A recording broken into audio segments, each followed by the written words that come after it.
Ассаламу алейкум. Витаю вас, друзья. Сегодня, сейчас одну минутку.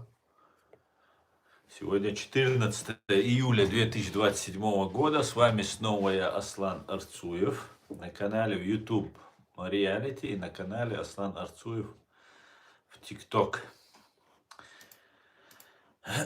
16 часов 2 минуты по Берлину, 17 часов 2 минуты по Джахару. Я вас всех, друзья, сердечно приветствую. Ах ты. Так, что-то я не сделал или все сделал.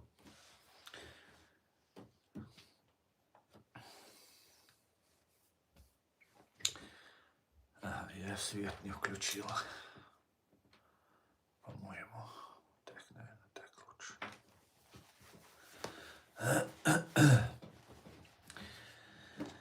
Так.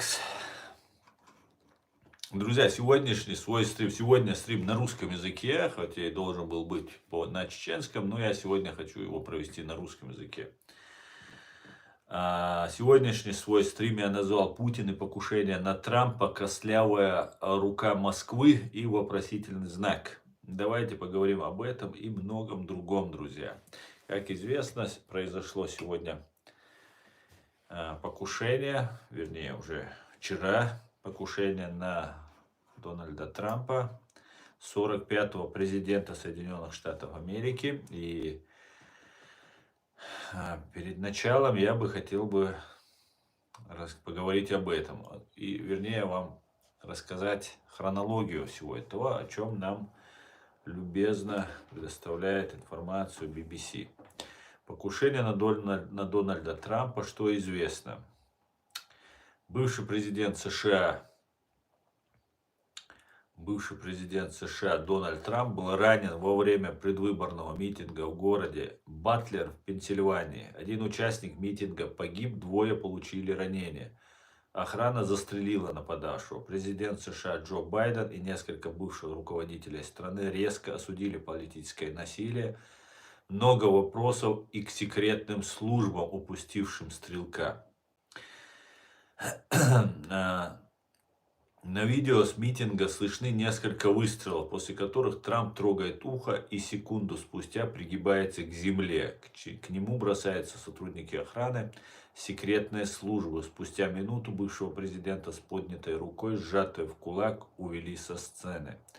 ФБР назвали имя человека, стрелявшего в Трампа. Это 20-летний Томас Мэтью Крукс из Беттл-Парка, 70 километрах от Батлера.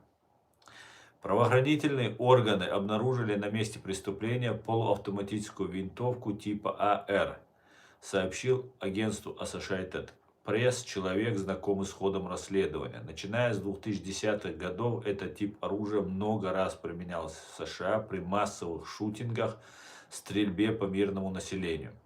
Секретная служба заявила, что стрелок мертв. Один из участников митинга погиб, а двое других зрителей получили ранения. Представители правоохранительных органов сообщили журналистам, что пока не определили мотив нападения. На меня попала пуля, которая пробила верхнюю часть моего правого уха, заявил Трамп позже на своей социальной платформе Truth Social. По словам окружного прокурора города Батлер, Трампа оцарапала пулей. CBS News сообщает, что примерно через 3 часа после инцидента бывший президент уже покинул больницу. Трамп покинул митинг под охраной секретной службы США при содействии полиции штата Пенсильвания, а затем прибыл в свою резиденцию в Бедминстере в штате Нью-Джерси. ФБР заявила, что возглавит расследование, будет работать с секретной службой, местными государственными правоохранительными органами. Генеральный прокурор Мэри Гарланд заявил, что расследование также занимается бюро алкоголя, табака, огнестрельного оружия и взрывчатых веществ. Прокуратура Западного округа Пенсильвании и отдел национальной безопасности Министерства юстиции.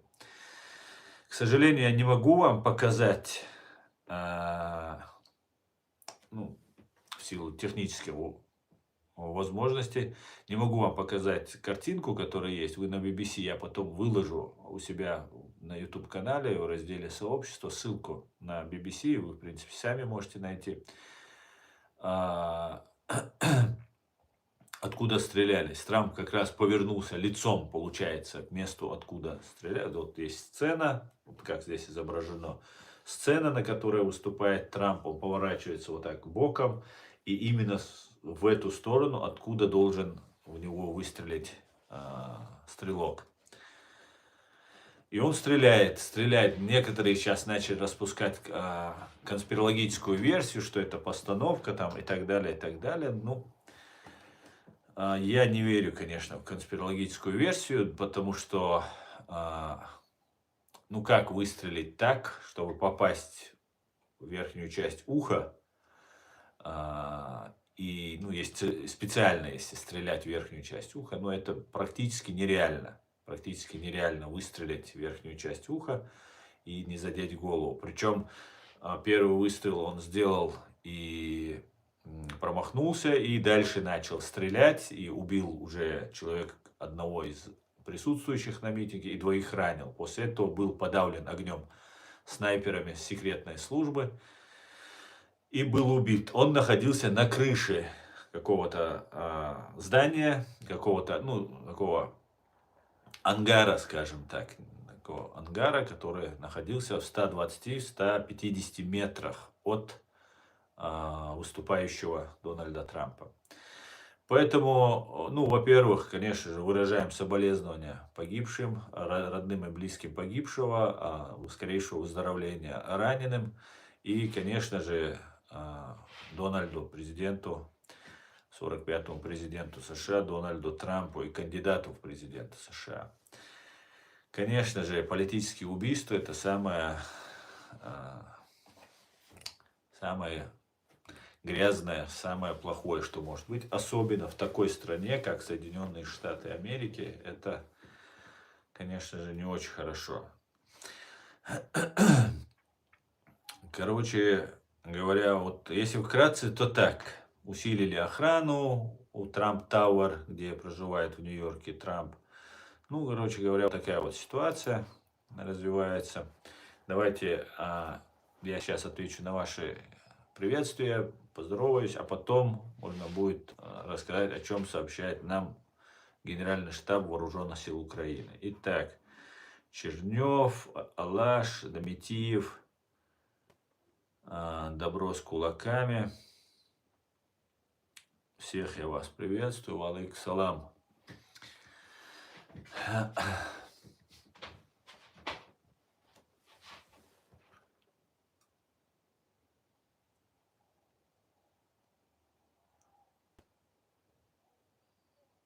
Сказали, это русский след, говорит.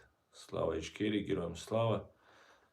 Я тоже считаю, что вполне может быть русский след. Именно поэтому я так и вопрошаю своим вопросом.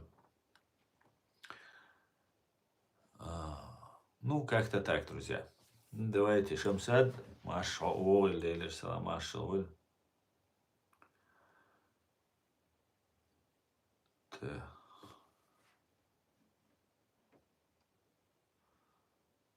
Мало тренировался. Ну, Дмитриев, мало-немало движущаяся мишень, да, движущая, ну, голова, по крайней мере, она двигается, выстрел был в голову, есть кадр, где пуля пролетает, прям зафиксировано это все есть на BBC, на сайте BBC вы можете это тоже все увидеть. Ну, невозможно, на мой взгляд, невозможно попасть в голову человеку, ну, в ухо, вверху, верхнюю часть уха, у него вот эта часть была в крови, да, вот правое ухо. Ну, невозможно попасть, если человек вот так вертит головой, и в этот момент выстрелить и именно сюда попасть. Нет, это только могло произойти, на мой взгляд, только если промазал киллер и не попал. И я считаю, что за этим, конечно же, вполне может быть, Путин неоднократно это высказывал, что стоят российские спецслужбы. Без сомнения, это последний шанс фашистской России, террористической банды ФСБ попробовать предотвратить возможность прихода Трампа. С другой стороны, мне кажется, да и от Байдена Путину не легче и ФСБ. Ну, мне кажется, что с Байденом это можно растягивать и чуть-чуть просуществовать, а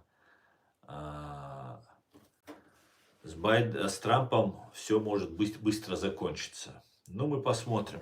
Так, подождите. Господи, молодой совсем. О чем? Ну, теперь он точно будет президентом. Ну, еще не факт, Доmitиев, но мне кажется, да, это очень сильно способствует поддержке. Например, у меня уже сомнений не осталось. Я буду поддерживать Трампа. Если человека хотят убить, то как минимум он делает то, что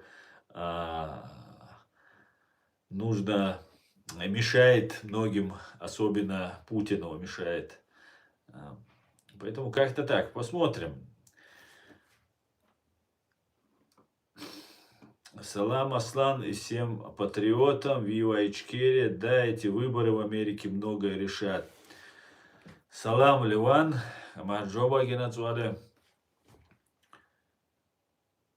Ну, короче, как так, давайте будем читать ваши комментарии.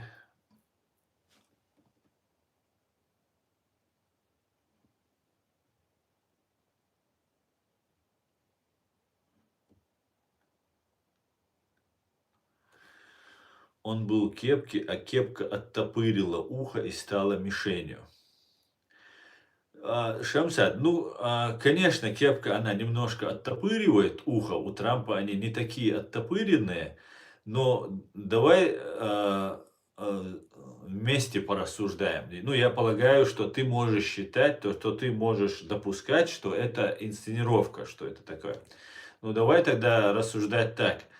Ты стоишь на сцене, да, ну или я стою на сцене, и мне должны выстрелить в ухо. В ухо должны мне выстрелить. Я специально поворачиваюсь лицом туда, чтобы, да, у меня в ухо выстрелил, там попал, там третье, десятое, да.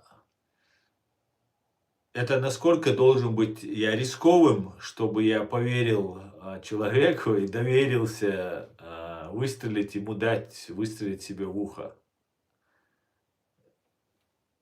Не верю я в это, не верю. Ну, по крайней мере, пока не верю, не могу я в это поверить. Потому что, ну как, сам себя человек подставлять так, а вдруг он промахнется.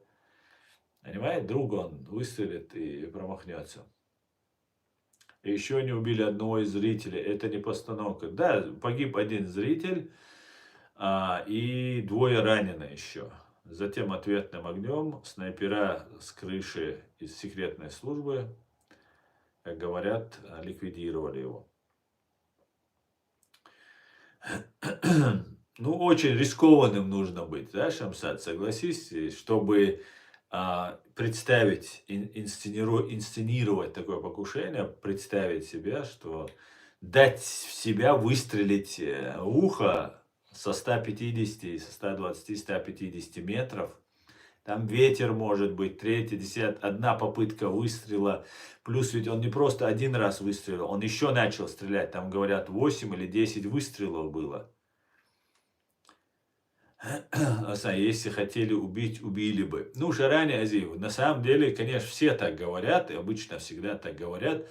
Но здесь, мне кажется,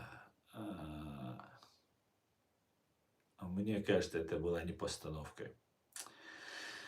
Мне кажется, мое мнение, за этим может быть вполне быть костлявая рука фашистской русни, террористической банды ФСБ. И я очень надеюсь, он станет президентом, и террористическую банду ФСБ он закроет. Россияне, русские так и не могут ничего со своим КГБ поделать, то хотя бы американцы это сделают. И это будет Дональд Трамп, который так сделает. Будем надеяться. Будем надеяться, что он закроет террористическую банду ФСБ. Осудят суд мировой, международный, и все будет Ичкерия.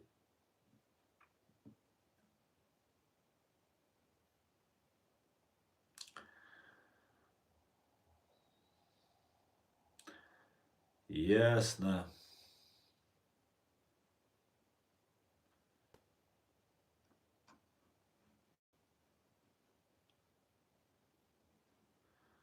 Ассаламу алейкум, все, кто валейк салам, шаране.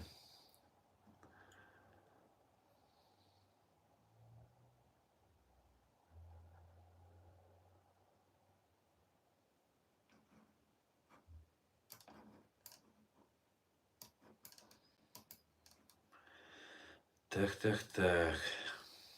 Всем шалом, шалом, шалом. Вы против русского мира. Ну, любой здравомыслящий человек против фашизма, конечно.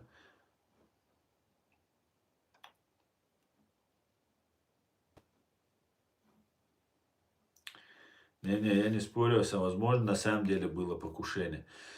Вначале первое, что пришло в голову, конечно же, вот эта дерзость Трампа, где он встает, поднимает, даже когда он ранен, поднимает руку и говорит. И это, ну, показалось мне, что, ну, может быть, наиграно это все. Я подумал, может быть, кровь там, инсценировали, что как будто там кровь, там, третье, десятое. Но потом, когда я внимательно посмотрел, у него не в руках, он приложил руку после того, как у него стрельнули. Может, в руке кровь была, чтобы там, как фокусники это делают. Там, третье, первое, что пришло в голову, что сразу ты ищешь подвохи. Но потом ты видишь, что у него рука абсолютно открытые руки, головой он вертит, не задерживает голову, чтобы там прицелиться мог противник, ну тот, кто стреляет.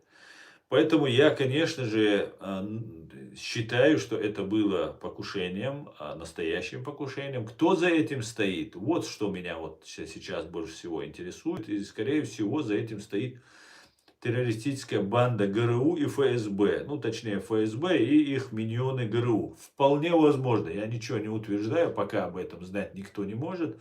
Но эту версию я бы на месте американцев и на месте Трампа первый бы рассматривал бы эту версию. Конечно, внутри там могут быть просто одиночка, может быть какой-нибудь фанатик, одиночка, которым, по всей видимости, вот представляется вот этот покушавшийся на Трампа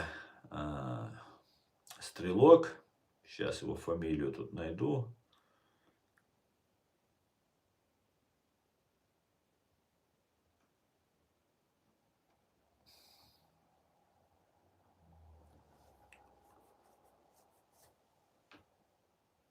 Ну ладно, сейчас потом поищу. Неважно его фамилия, он уже труп, его уже нет. Так что вот такие вот дела. Давайте, друзья, по традиции я вам сейчас расскажу, что происходит в Украине. Это тоже очень важно. И сегодня особенно важно, потому что за прошедшие сутки уничтожено и ранено 1320 террористов. Таких цифр у нас давно не было. Но на мои первые дни под Гостомелем, когда бои шли, там, тогда там были большие потери. Но сейчас 1000. Каждый божий день русский народ во имя того, чтобы великий Путин мог дальше находиться на своем посту, отдают свои жизни и калечатся. 1320 человек. Представьте, это сколько сирот остается, сколько инвалидов, да, остается. Ну, невероятно просто. Просто невероятно. Русские, вы просто молодцы. Вы ради царя, ну, молодцы, что сказать. Вы ради своего царя готовы в течение уже более 2,5 лет каждый день сотнями гибнуть. Ну, Да, и, конечно, я знал, что есть вот рабское мышление в русском народе, но чтобы до такой степени вы готовы были любить своего Путина, ну, молодцы, конечно. Ну, может, вы не его любите, а деньги, которые он платит. Короче говоря, убито 1000 и ранено 1320 террористов, 7 танков, 32 боевые бронированные машины, 46 артиллерийских систем, 1 антикрафт, 39 БПЛА, 77 автомобильной техники и цистерн, 10 спецтехники. Ну что ж, все вместе. Слава Украине! Слава ЗСУ! Слава Украине, слава ЗСУ. Равным вам нет в этом мире. Воины, сражающиеся на а, стороне добра, на украинской стороне. Так, не против русского мира, против фашистов русский, говорит Симха Швед. А чем отличается выражение «русский мир» от русского фашизма? Это тот же русский империализм, просто он удобоваримо назван, просто, понимаете? Так, одну минутку.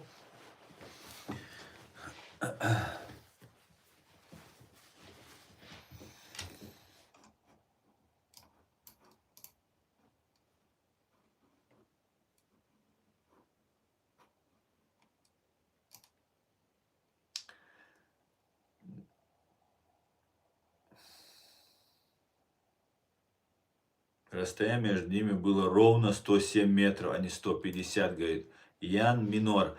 Ян Минор, откуда ты знаешь? Ты непосредственно там находился или ты получил какую-то отдельную информацию?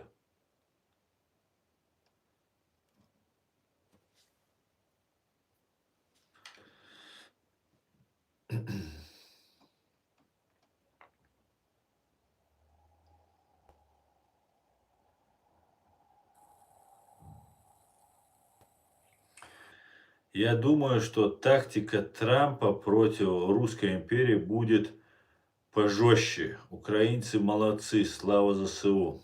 Ливан Эмен, героям слава.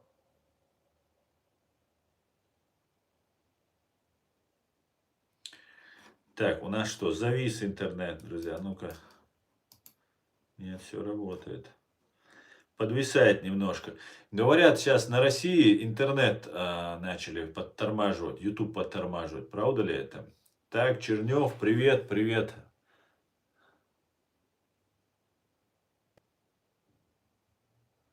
Мы тоже надеемся, что Дональд Трамп станет президентом.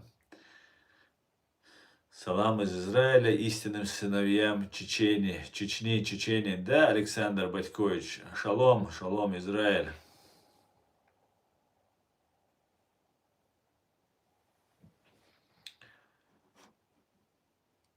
Ну что у нас, зависает, да, интернет? Скажите, виснет, не виснет?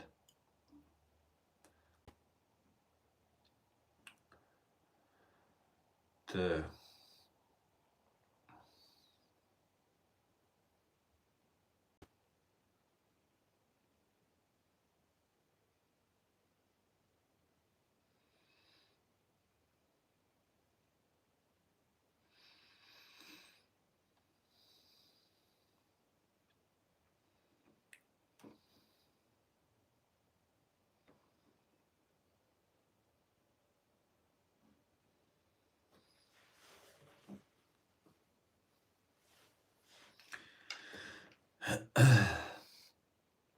Почему Украина и Россия управляют евреи, говорит, спаситель русских и от самих себя? Ну, я не знаю, где вы там увидели, что управляют. Единственный еврей, который, ну, может, он не единственный, конечно, в Украине много евреев живет. Это президент, законно избранный президент Украины. А так все вокруг него самые что ни на есть украинцы, русские, есть грузины, есть разные там люди. Даже есть чеченцы, я знаю. Поэтому я не думаю, что Украиной управляют евреи, а в России то же самое.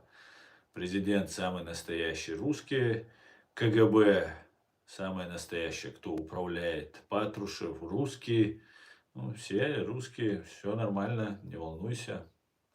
Знаете, когда перекладывают ответственность, это такой распространенный прием, когда перекладывают ответственность там, на евреев, там, вот смотрите, я вам как пример приведу. Например, Россия напала на Чеченскую республику Ичкерия. Она убила 300 тысяч граждан Чеченской республики Ичкерия. И русские, чтобы не нести ответственность, как обычно они это делают, они начали говорить, что ну, нам начали пропагандой вдалбливать, что против нас воюют кафиры.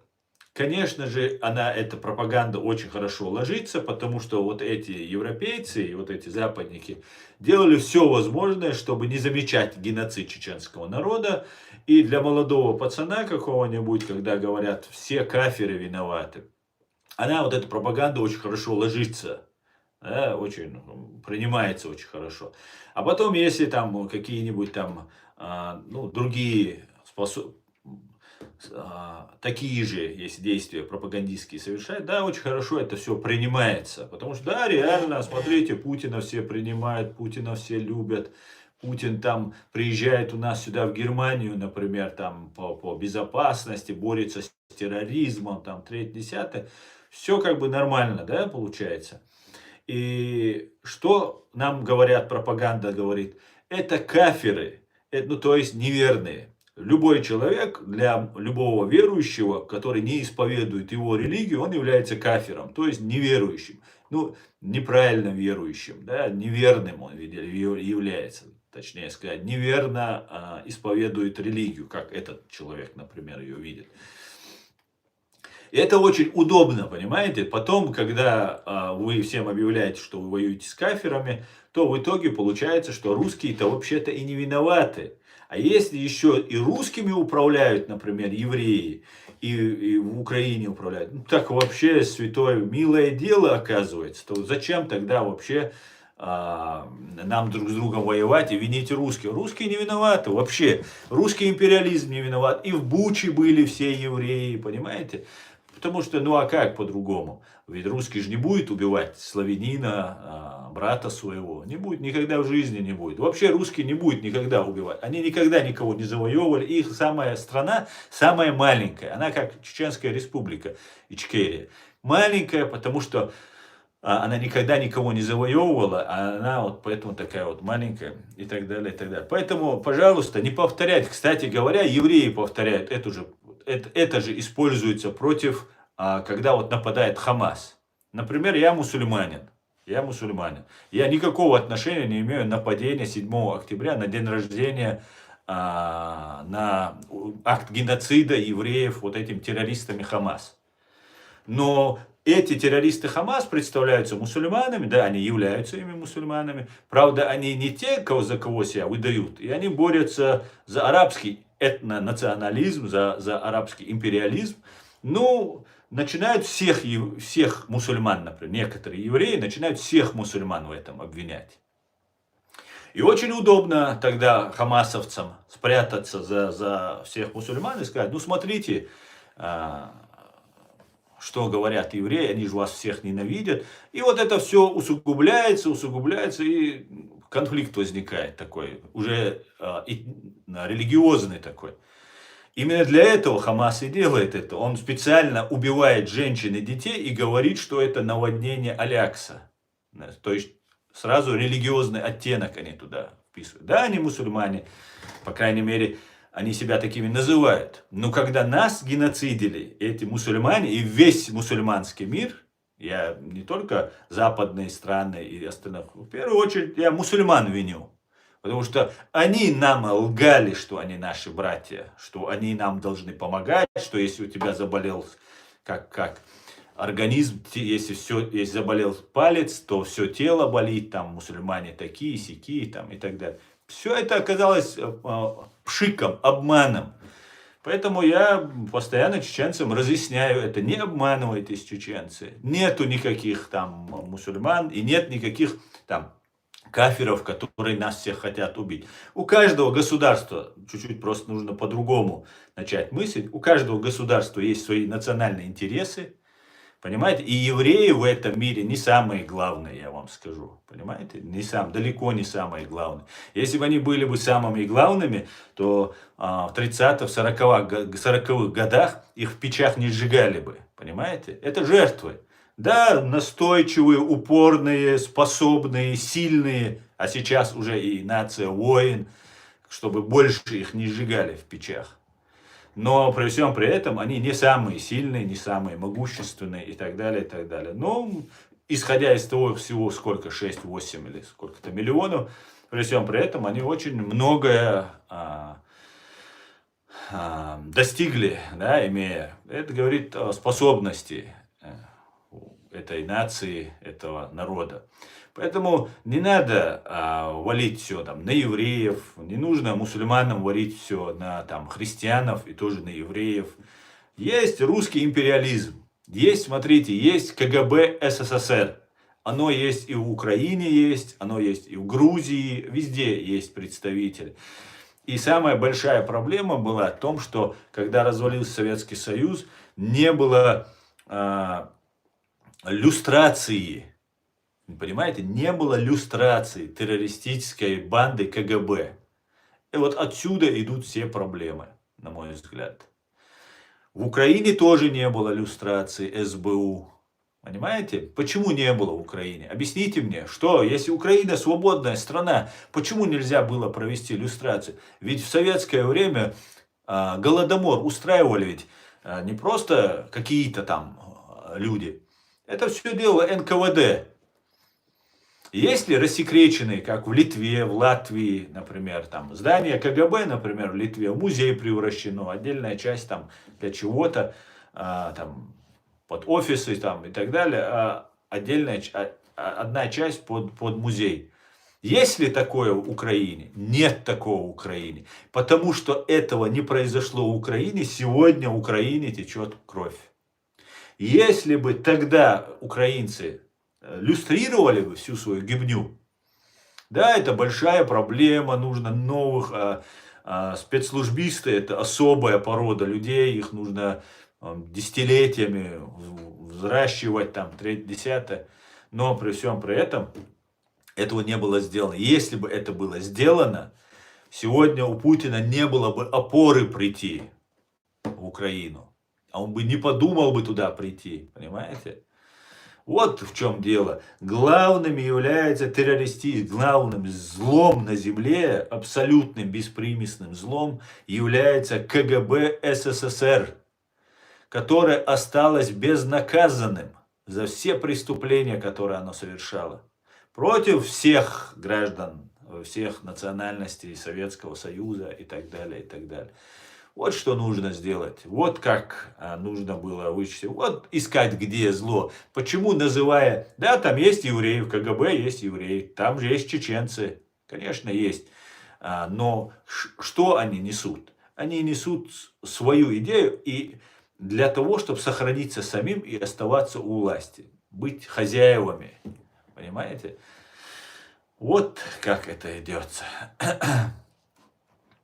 Вот как это все должно быть, вот как должны расставлены быть акценты в этом во всем деле, понимаете?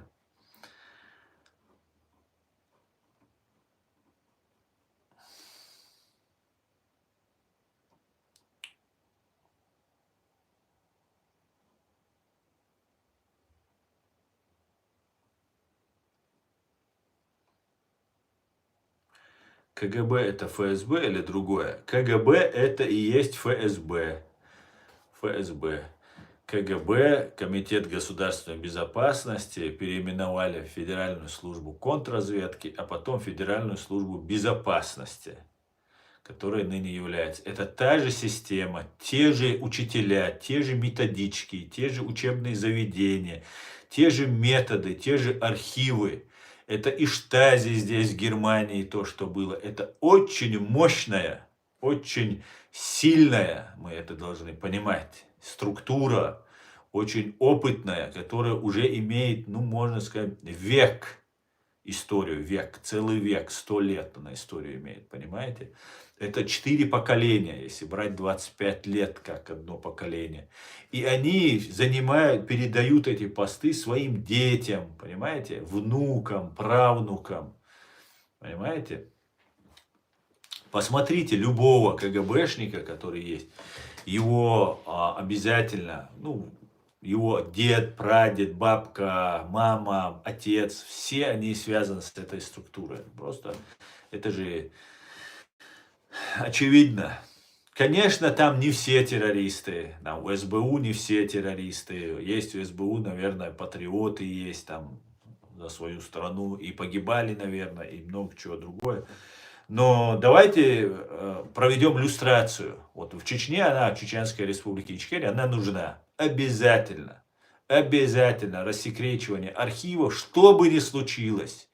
Какое бы там кровопролитие, ненависть там не возникло. Все должно быть достоянием общественности. Вот. Я в этом убежден. Если бы чеченцы провели бы люстрацию тогда, захватили здание КГБ и так далее, Джохар Дудаев собрал всех старейшин, ну там, кто там у них был думающий, их собрал и сказал, что мы будем делать с этими архивами. И сказали, нужно сжечь, потому что кровопролитие. Но у нас не было войны еще, мы хотели малой кровью, там, видимо, хотели себе на службу поставить, ведь новая власть пришла, и этой власти нужны были кадры, на кого опираться. Может, с этим это связано, я не знаю почему, но мы пришли к тому, что эти КГБшники потом стали пятой колонной. Да, некоторые КГБшники, агенты КГБ, как рассказывают, сражались против российской оккупационной армии и погибали, а некоторые переметнулись, как Ахмад Кадыров, 3-й, 10-й, и в итоге мы пришли к тому, что сегодня мы полностью находимся под оккупацией. Умным людям понятно, что религиозный акцент в конфликте между Израилем и Газой – это провокация. Абсолютно модный доктор, абсолютно так, абсолютно. И знаете, многие мусульмане, и в этом недоработка и ваша, и наша, кто понимает уже, а я сейчас пытаюсь донести до этого, хоть как вы видите, это не так просто, потому что на протяжении уже вот скольких лет про меня столько лжи и грязи, а это такой накопительный эффект имеет, понимаете? Вот буквально сегодня смотрел у Гарри Табаха видеоролик, где он рассказывает, как на Трампа все это, что он агент Путина, что он там это, 3-10, это все накапливается. И вот таким вот образом и против меня постоянно нагнетают, ну вот эту ложь постоянно распространяют. И многие мусульмане не знают, что вот это манипуляторы, это обманщики. Вот эти Хамасы, вот эти всякие Хизбаллай, там, как там, Гирбаллайфы, кто у них там еще, исламские партии Аллаха, там, кто у них. Вот эти все люди, все вот эти миньоны ЧВК, так называемые, они, ну, как бы заступаются, выступают в роли защитников мусульман. И всем кажется, ну, видите, мусульман угнетают, мусульман обижают, а тут есть какие-то защитники там и так далее. Они вот палестинцев защищают. Это все обман, большой-большой обман. И мы все должны, люди доброй воли, должны разобраться в этом и понять, что мы являемся не врагами, мы являемся вообще одной ветви, аврамической ветви. Ислам не отрицает ни Мусу, ни Моисея, ни Иисуса, Ису пророка. Мы их всех не отрицаем. И как мы можем враждовать? Даже если евреи с нами и христиане могут враждовать, мусульмане не должны враждовать. Понимаете? Потому что мы всех признаем.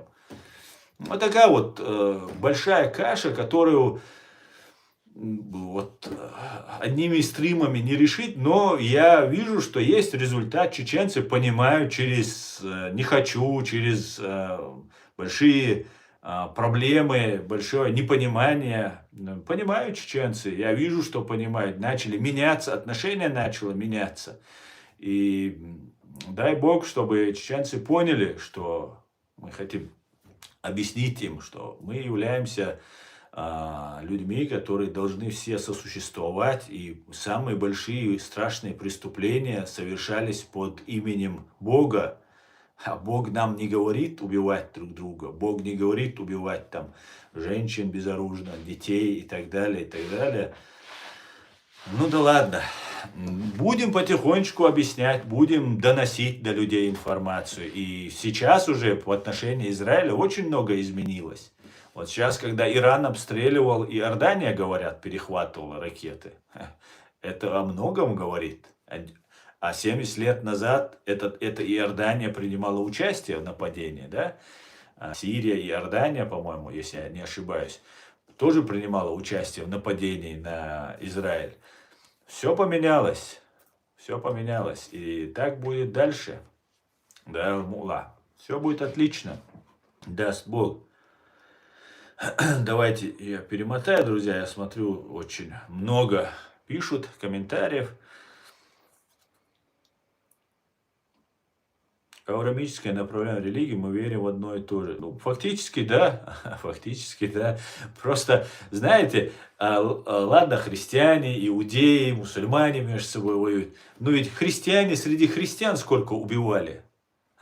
Мусульмане сколько мусульман убивали. Понимаете?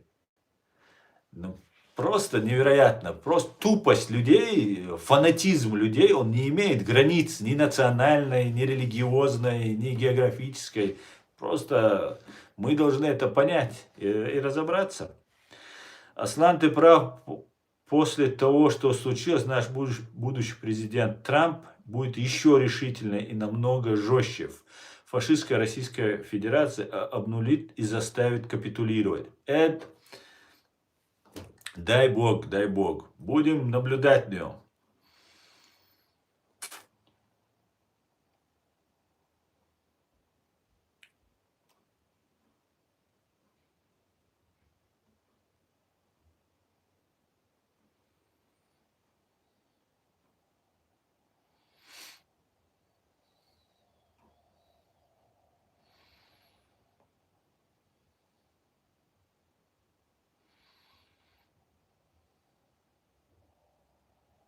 Самое интересное, что по какому-то странному стечению обстоятельств русские империалисты и мусульмане некоторые очень за одну компанию стали. Где были эти российские мусульмане, когда убивали чеченцев? Массово убивали. Там же на Кавказе убивали. Где вы все были, а? Чего же вы, вас не было, а? Когда мы кричали, и сейчас продолжаем кричать. А сейчас россияне стали защитниками Хамаса, за мусульман. Мне объясняют, за кого мне быть. Ну вообще смешно. Смешно просто.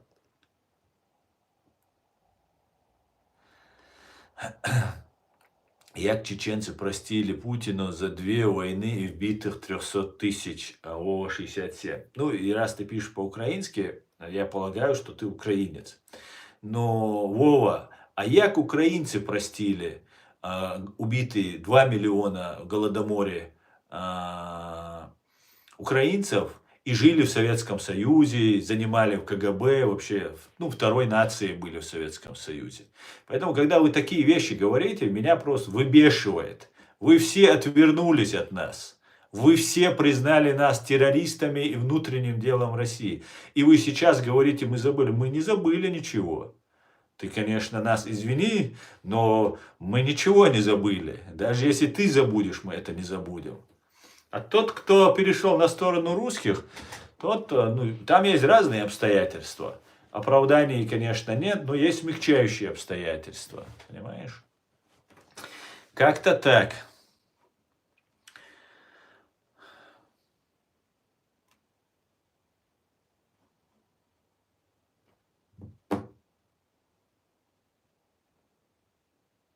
Видно. видели, как муфтияты из Кавказа называют эту войну между Украиной и Россией джихадом. Next MM.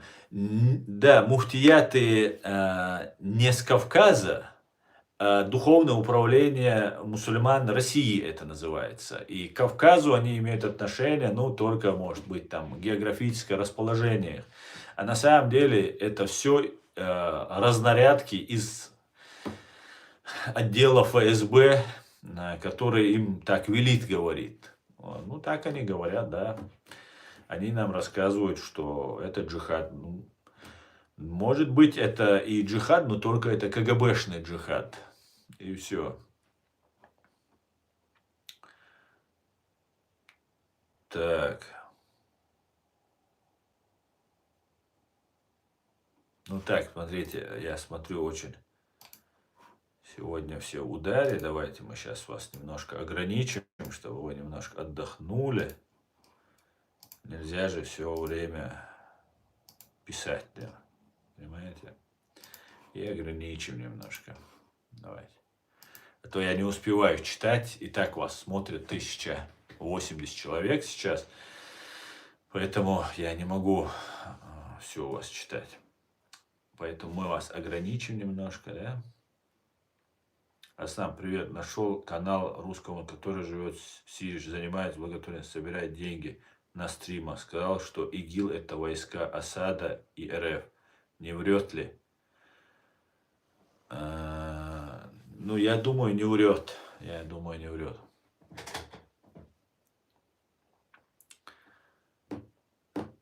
Так, что нового на вашем фронте? На нашем все по-прежнему.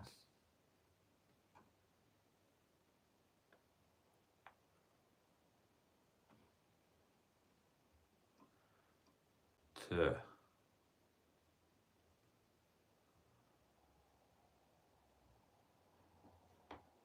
Ну что, куда вы все делись? Все, что ли? Это все, что вы могли, что ли? Оказывается, вы... Нет больше этих. Ладно.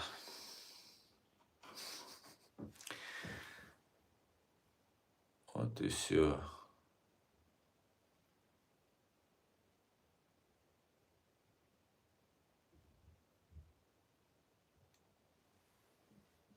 Так уже были прогнозы. Идут прогнозы, полный рост.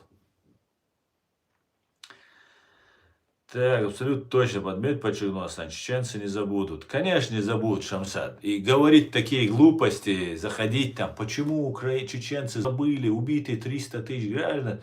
Ну, это, мне кажется, не очень умная позиция, если честно. Потому что, ну как так, да? Мы же тут сидим, мы же говорим, сколько... 3 батальона, да, в Украине, сколько тысячи, 3-4 тысячи чеченцев в Украине воюют за Украину. И говорить нам такие вещи постгеноцидному народу, у которого ничего не осталось, которому сами помогали уничтожать нас. Понимаете? Вот украинцы, извините меня, конечно, Платон мне друг, как говорится, но помогали, бомбили украинские летчики, выдавали, хотя были кто и воевал за нас, и помогал, и лечил, и много чего было хорошего, но было и плохое. И сидеть и говорить забыли. Конечно, не забыли. Если мы забыли бы, нас бы здесь не было бы. Совершенно очевидно, что президентом будет Трамп. Аслан, если у Аяда и Диго контакты с республиканцами, нужно срочно наводить с ними мосты.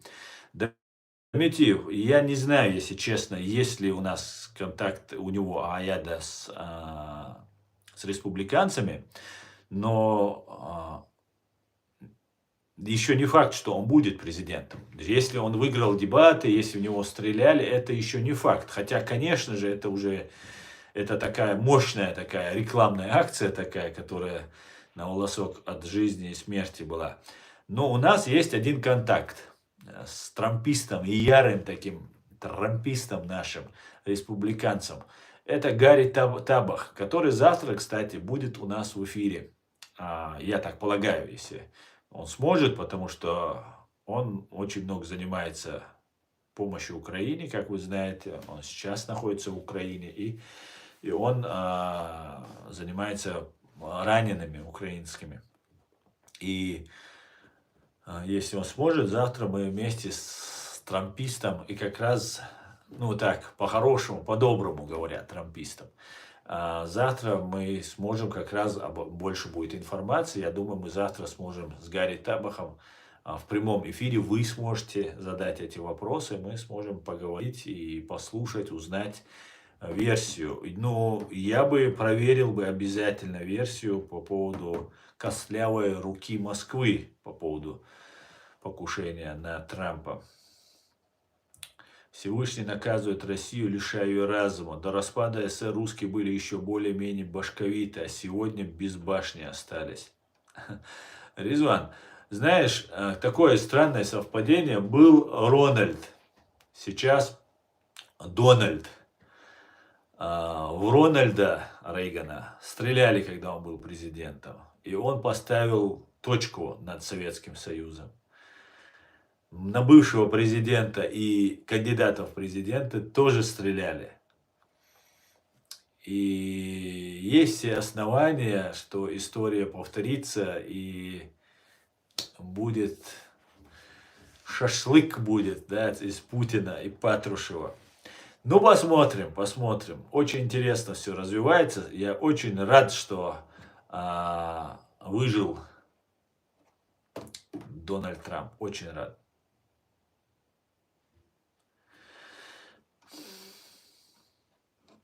Рашисты Сталина вбили в Украине. Мое 4 миллиона людей під час голода. 4 миллиона. Дмитрий, я просто 2 миллиона слышал. Но вполне может быть и 4 миллиона, потому что это было страшно, что было тогда сделано в Украине. Да, да. И знаете, нужно проводить люстрацию. Я вижу только в этом. Зри в корень. Зри в корень. Нужно всегда, самое главное зло, это террористическая банда ФСБ. Их нужно привлекать к ответственности. Нужна люстрация. Да, там не все террористы, это огромная организация, там 3-10, но они все должны подвергнуться люстрации. И все со своих постов должны уйти.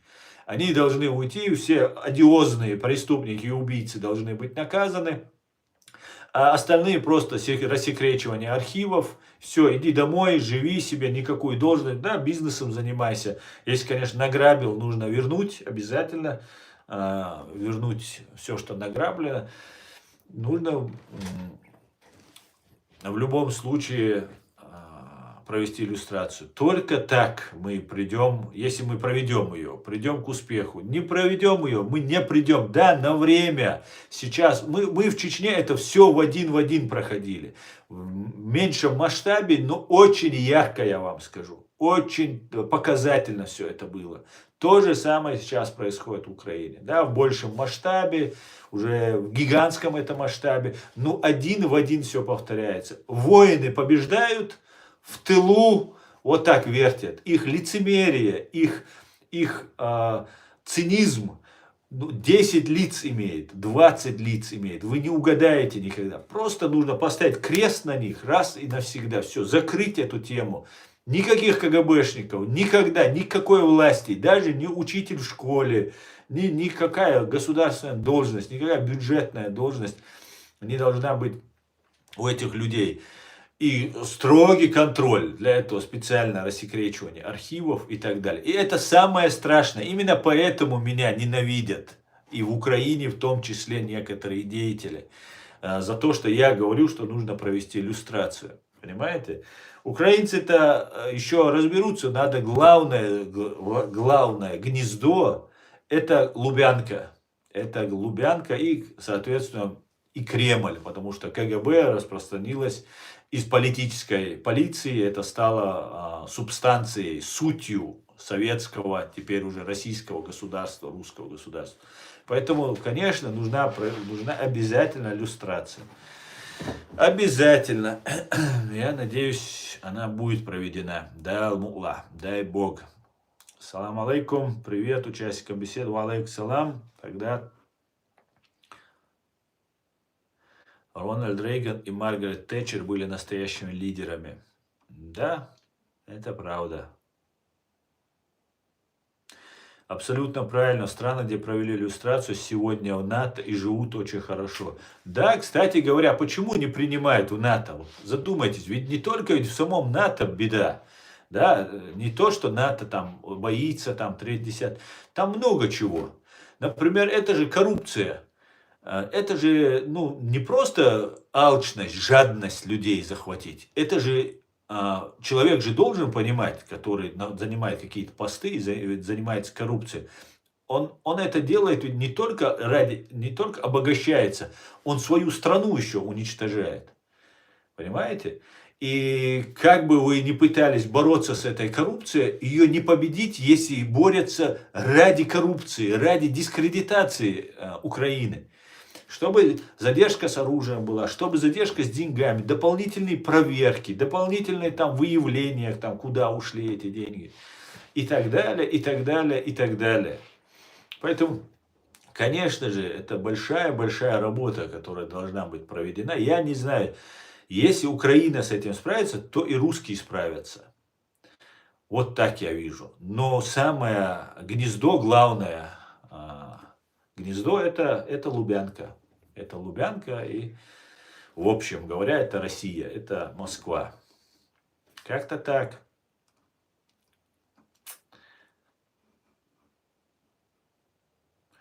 І це тільки офіційна версія, то был даже страшный период истории Украины. Да, Дмитро Коваль, я знаю, это очень страшная была вещь. Это не просто убийство людей, это доведение людей до сумасшествия. Это очень страшно, голод. Мы это тоже чеченцы пережили. В 1944 году, когда нас депортировали, да. По официальной версии в убийстве Кеннеди фигурировал Освальд Ли Харви. Он был связан с СССР и КГБ. Были еще другие стрелки. Да, я знаю эту историю очень хорошо. Ли Харви Освальд тренировался, ну, выезжал и был в Беларуси, в Советском Союзе. Его жена была связана с советами. И так далее, и так далее. Да, и потом он был еще и убит. То есть во время процесса, во время его доставки на суд, он был застрелен другим человеком. Да, это все было.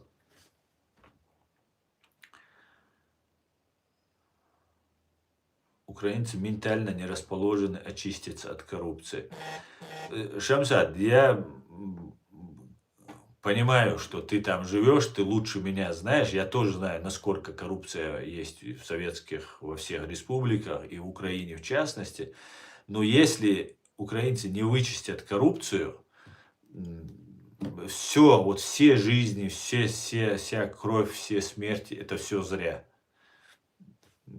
Ну вот, победит армия, да, а потом сядет какой-нибудь коррупционер, которого купят. И все. И все, что сделала армия, все, что сделали тысячи парней и девушек, все, их не будет. Все их труды зазря. Это большая проблема.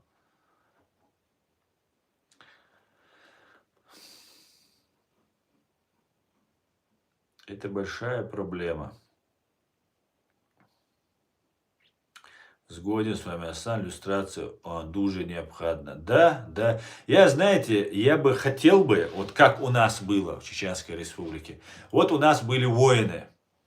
Да, там не все грамотные, нужны не просто воины, конечно же, еще должны быть они грамотные, чтобы занимали посты, чтобы их не облапошивали, чтобы их не обманывали и так далее.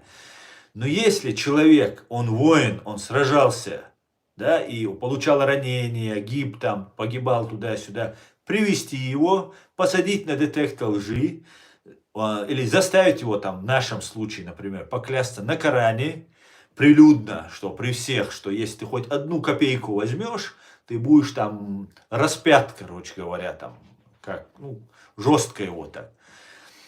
И вот этих воинов, вот их нужно ставить на посты. Да, выбирать из них более образованных, или он набирает себе людей, которые он доверяет, рядом с собой ставит, И вот таким вот образом заменять вот эту гибнявую вот этих специалистов. Да, они специалисты, потому что гибнявые КГБшники других не оставляли.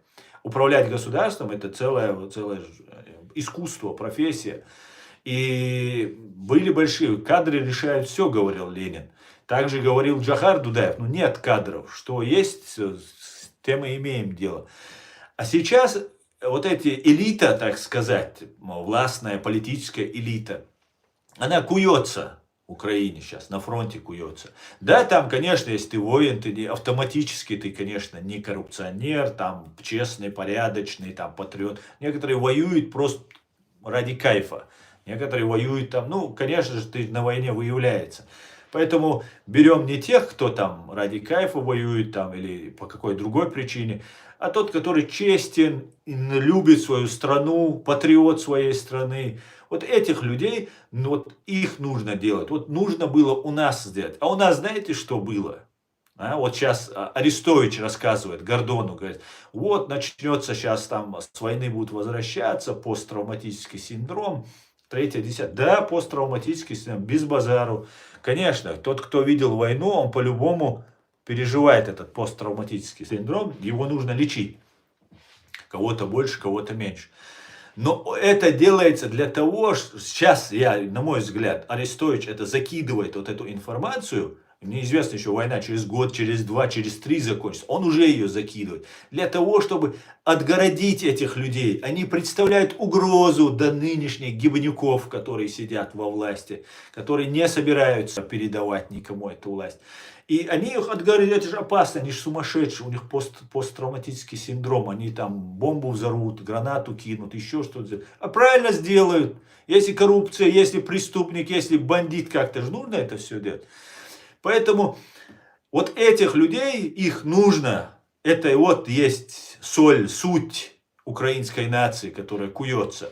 Не ради денег, им тоже нужно, и этим воинам тоже нужно объяснить. Парни, вы должны понимать, что вы сегодня являетесь, да, сегодня вы соль, суть, элита украинской нации.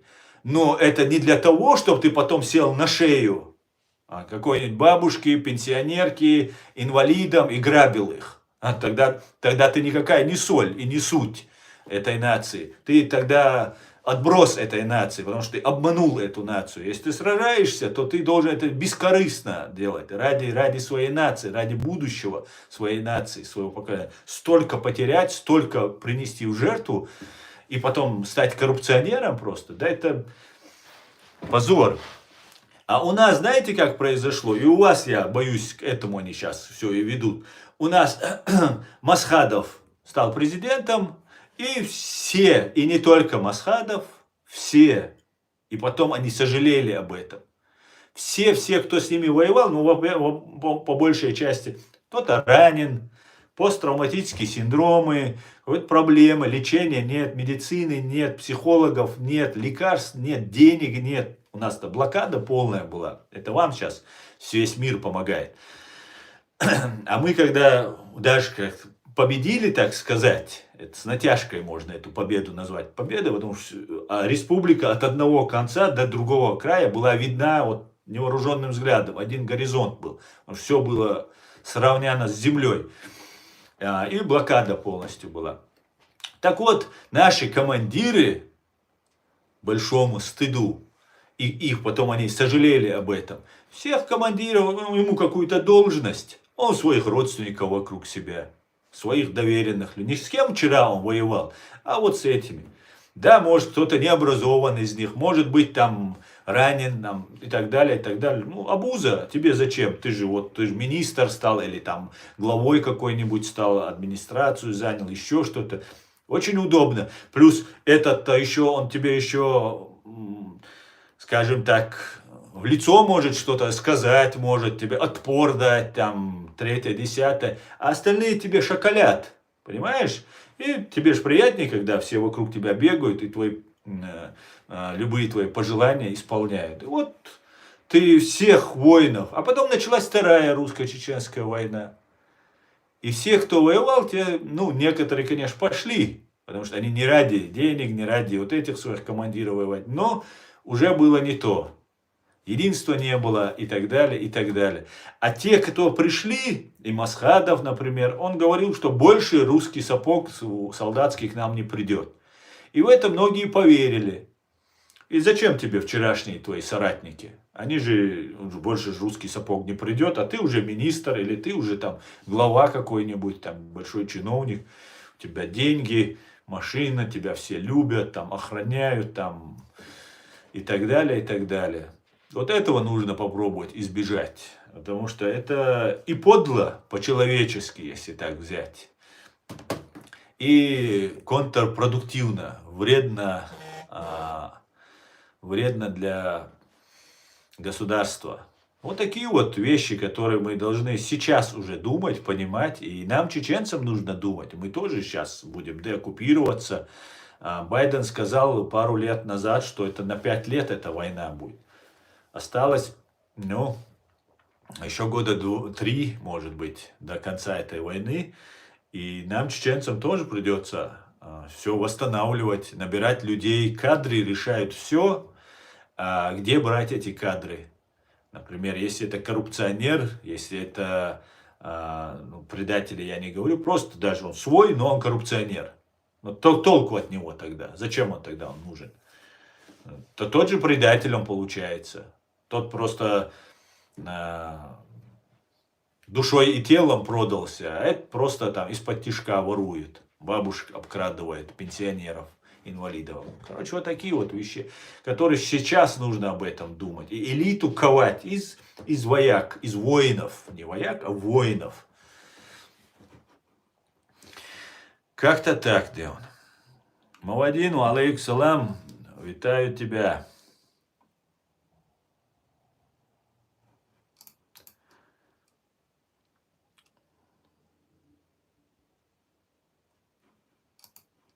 Ахмед Хабуев. Ассаламу алейкум. Мне кажется, Золкин и Карпенко работают на Ходора. Я думаю, они работают на русских. На Ходор, Модор, это не важно. Они работают, мне кажется, на русских. Знаете, почему я так считаю? Тоже это очень такие симптомы, которые вам следует тоже обращать внимание. Когда вот этот Карпенко позвал пленного, допрашивал, и говорит, почему вы не воюете, почему не поднимаетесь, там, 3-10, там, начал вот эту чушь нести. И явно было видно, что он провоцирует, он специально на нас это рассчитано, чтобы мы отреагировали. И отреагировали.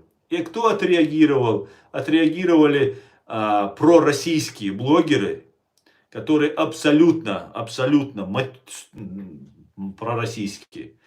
Ну ладно, думаю, отреагировали, думаю, дальше буду наблюдать, что же там дальше происходит. И что же? Появляется Ахмед Дудаев, вот есть там один пропагандист на России, ставит украинских военнопленных и говорит, вот мы там задержали, и все, идет пиар. Идет самый настоящий пиар идет. Вот этого Карпенко и вот этих людей. Это обычно излюбленная тактика. Вы никогда не услышите, чтобы они про меня говорили так. Они никогда про такие вещи вам не будут. Там, мое имя запрещено им произносить. Понимаете? На меня насылается шушера разная. Здесь в Европе она есть, третья. Такая вот погавкать на меня. Собак разных, мелких шавок на меня насылать. А чтобы там об этом кто-то там известный, более раскрученный, чтобы говорил, вы этого не услышите, по крайней мере, пока. Потому что таким образом они мне пиар сделают. А это ни в коем случае нельзя. Потому что, как вы видите, мой канал запрещен на территории фашистской России. Ни Карпенко, ни Золкина, ни других каких-нибудь там деятелей. А мой канал запрещается. Я вообще не понимаю, зачем Золкин и Карпенко, но каждый раз нам показывают вот этих, Карпенко говорю, или Карпенко его, да, каждый раз они такие там целые передачи, позвони, поговори, там, 3-10, ну, просто очевидно, что это за люди. И почему они не воюют, мне интересно. Почему вот эти люди не воруют? Очень интересно.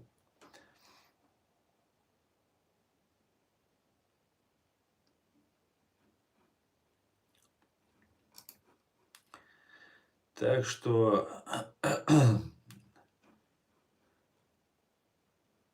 думаю, нужно очень внимательно разобраться с этой агентурой. Ничего, вот если мы сможем разобраться в вот этой гибне, то все будет дать отлично. Россию не приняли в НАТО по одной оставшейся причине, которую она оказалась исполнять: отменить институцию прописки. Наш или зарубежный источник, не могу припомнить. Нет, не поэтому. Я не думаю, что это что такое институт прописки. Валейк салам авиден. Слава Украине, свобода Ичкерии. Героям слава. После оккупации Ичкерии, как по-вашему, какое правительство будет признано западными странами? Закаева или Аяда Дигова? Аяда и Дигова нет правительства. Аяд есть сопредседатель президиума правительства. Это не правительство, это не отдельный орган. Если мы берем, смотрите, Ахмед Закаев не является легитимным и абсолютно не имеет ни малейшей поддержки среди чеченского общества. И Ахмед Закаев самозванец, который делает то, что выгодно Кремлю. И сейчас потихонечку это все загнется, потому что деньги выделяются, значит все раскручивается. Чисто бизнес, ничего личного. Для того, чтобы западные страны признали кого-либо, должно быть юридическое обоснование этому. Юридическое обоснование есть у президиума правительства. У Аяда Идигова есть, как представителя, официального представителя за рубежом. Поэтому только президиум правительства будет поддерживать. И самое главное, чеченские люди, чеченцы начали понимать, что вот есть, потому что здесь такой бардак был, и я вот именно этим занимаюсь. Я хочу объяснить чеченцам, таким же, как я, простым людям, которые никак к власти никакого отношения не имеют. Просто, чтобы мы знали, кто есть кто до конца честно стоит на пути, кто нечестен и приведет нас в какую-то там яму. Если вы помните, я вам говорил, когда Магомеда Даудова назначили премьер-министром в Чеченской Республике, так называемым премьер-министром в их оккупированной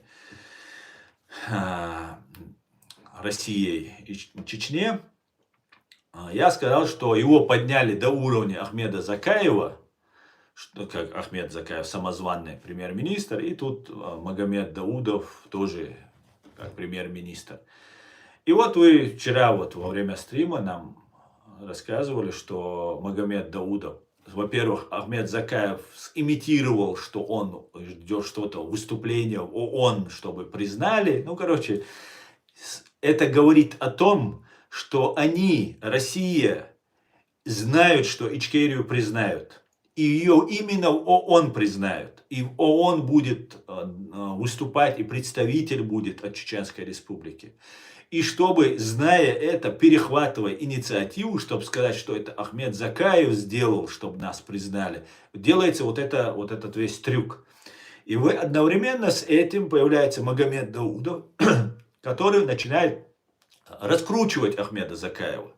Это люди патрушевские, я так полагаю. Магомед Даудов и, соответственно, и Ахмед Закаев такой же получается. И они начинают раскручивать вот эту тему, вот эту фигуру Ахмед Закаев. Зачем ты сказал, что мы оккупированы? Я не слышал, я так и не нашел это выступление Магомед Даудова. Если кто-то вы найдете, скиньте мне, пожалуйста, кто-нибудь. Можете мне в Facebook, можете под видео мне скинуть. Я посмотрел бы, что там Даудов говорит. И таким вот образом они хотят, что якобы сейчас будет примирение, мы должны примириться, что вот Ичкерия примиряется с российской Чечней, что вот давайте помиримся. А мы все, кто не согласен на это примирение, мы все являемся отступниками, там, мятежниками, там, плохими людьми, которым не нужна кровь, там, третье, десятое. А на самом деле это они проливали эту кровь. Это они являются теми, на чьих руках по локоть чеченская кровь. Поэтому мы не согласны. Я не согласен лично. Я не буду ни с кем договариваться и соглашаться на то, если они были убийцами моего народа во время геноцида. Если я обвиняю русских в том, что они над нами сделали, то я в 10-кратном размере обвиняю чеченцев, которые перешли на сторону русских и убивали чеченцев. Да, тот, на ком нет крови, да, ты можешь уйти, иллюстрация, все, до свидания. Но если по твоей вине погибали люди, чеченцы, граждане чеченской, любой национальности, я не согласен на это. И вот мы сейчас видим, что начинается, а Магомед Даудов это человек, который курирует всех блогеров, тот же Тумсу Абдурахманов, тот же другие. Они таким вот образом их раскручивают, привлекают внимание. И получается, Ахмед Закаев выступает ООН, потом Магомед Даудов придает этому такое значение, реагирует на это. И потом у них завязывается дискуссия, они разговаривают, и в конце концов надо примириться. Мы же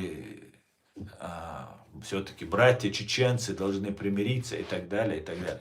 Поэтому вы все, кто меня смотрит, вы знаете, что еще как только Магомед Даудова назначили на этот пост, я сказал, что они будут таким образом примиряться. Подняли до уровня, фейкового уровня, фейковый пост дали Магомед Даудову, чтобы он был на уровне фейкового поста Ахмед Закаева. Вот такая вот история. Если мы будем внимательно следить, не верить словам, которые они говорят, а смотреть на действия. Потому что актер играет роль так, что вы никогда не усомнитесь в том, что он говорит вам неправду. Вы будете думать, что да, реально какой патриот, смотрите там туда-сюда и так далее. Как-то так-то. Как-то так. Ну, давайте дальше. Ты ответишь перед Аллахом за свои действия, говорит Иван Смирнов. Конечно, отвечу, Иван, конечно. Я верующий человек, и я знаю, что я отвечу за каждое свое слово и за каждое свое действие. Конечно. Конечно. И ты, кстати говоря, тоже ответишь. Даже если ты не веришь в Бога. Покушение на Трампа, план Путина. Организовали президент Венгрии и Трамп, чтобы убрать Байдена. Но 40. Ну ты, конечно, версию выдвинул. Аслан, частично в Грузии законная власть провела люстрацию, но до конца не успели, потому что был военный переворот и с помощью России. И интервенция флота Балтина. Оказалось очень много КГБшников. Ливан, я слышал, что в Украине 40% КГБ состояло на 40% из украинцев. Причем самый жестокий, ну не самый, конечно же, но один из самых жестоких, он был в Украине, этот режим КГБшный, зверствовал. Потому что украинцев нужно было полностью переломать, нужна была история украинцев для великих русских, потому что своей-то нет. Поэтому нужна была эта история. И я то же самое, я не знаю, сколько процентов, грузин меньше, конечно, намного, чем украинцев, но у вас в Грузии со времен Сталина, Берия, Гвишиани, НКВД, КГБ, потомственные КГБшники, потомственные еще, гордо восхваляющие Сталина, у вас были эти КГБшники. Нам, чеченцам, в этом смысле больше повезло. Нас убивали больше, репрессировали больше, конечно же. Но то, что КГБшников было меньше наших. А вот в Грузии и в Украине больше всего было. Но сейчас, правда, Чечня тоже наверстала вот этот упущенный пробел. Поэтому, да, и в Грузии много КГБшников, которые, да, Грузия тоже должна полностью провести иллюстрацию. Ян Моназон, шалом, Аслан, всем все будет Ичкерия, Айм, Израиль, Хай, слава Украине, Боже, храни Америку. Шалом, Ян, шалом. Нельзя всех русских винить, среди них тоже есть добрые люди, но, к сожалению, их мало. Да, Резван, мы всех не виним. Я лично виню только русский империализм и русскую империю. Все есть и хорошие, и плохие. А если винить русских, то тогда нам нужно и воюющих, и на стороне Украины, и этих русских винить. А их винить мы не можем, потому что они делают больше, чем делаем мы. Поэтому отдают свои жизни против империи. Среди немцев тоже были добрые люди, которые не поддерживали Гитлера, но их было мало. Да, к сожалению, да. Но Аслан, Тумсо негативно отзывается за Закая. Может, все-таки вы ошибаетесь насчет него? Или может ему пришлось кем-то пожертвовать от того, чтобы всегда напоминать чеченцев положение Чечни? Нет, кот Кискин. Тумсо Абдурахманов был послан для того, чтобы раскручивать Ахмеда Закаева. Понимаете? И плохая реклама — это тоже реклама. Это я тогда не понимал. Я заступался за Закаева, думал, Закаев патриот, там все такое. А этот типа наезжает, он религиозный, там 3-10, не понимает демократа Закаева. Это все оказалось не так. Абсолютно не так.